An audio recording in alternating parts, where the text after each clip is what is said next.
procédure, un Montluçonnais diabétique vient de gagner contre l'administration. La loi sera appliquée. Il pourra obtenir un permis de conduire à validité permanente et non temporaire, comme c'était le cas jusqu'à présent. Atteint de diabète a finalement obtenu gain de cause contre l'administration française. Après un an de bataille juridique, il va pouvoir obtenir son permis de conduire à validité permanente. Les explications de Christian Darneville et Claude Fallas. Le cadeau est arrivé avec la nouvelle année. Le 2 janvier, la famille Auffrère a reçu un appel de la préfecture de l'Allier.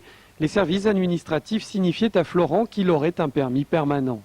Elle m'a dit qu'il y avait un article dans le journal de Moulins comme quoi le préfet disait qu'il m'accordait le permis définitif.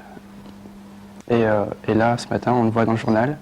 Donc là, il y a un écrit dans le journal et il y a un bel article. Et puis là, on est sûr, là, c'est un beau cadeau de Noël. Une nouvelle que Florent attendait depuis qu'il a décidé de passer son permis de conduire en conduite accompagnée à la fin de l'année 2006. Il déclare son diabète de type 1 et la commission médicale opte pour un permis provisoire valable 5 ans. Injuste. J'ai pas choisi d'être diabétique, puis tous les jeunes comme moi n'ont pas choisi d'être diabétiques. En plus, on se traite bien. Je vois un diabétologue, je vois un ophtalmologue par an. Enfin tout ça, on se suit. J'ai des bons résultats. Comme une personne normale, je me sens comme une personne normale et je vois pas pourquoi un diabétique conduirait plus mal qu'une personne normale.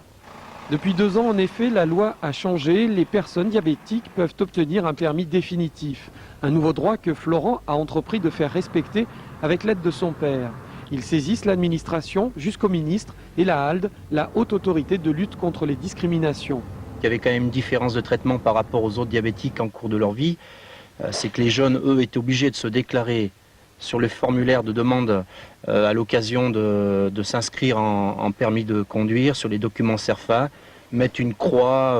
Donc il y avait vraiment quelque chose d'inégalitaire au niveau du traitement et complètement discriminatoire. Pourquoi déclarer son diabète et partir dans la vie avec un permis provisoire. Florent doit encore parcourir un petit millier de kilomètres avant de pouvoir se présenter à l'examen. Ce devrait être chose faite au début de l'été prochain.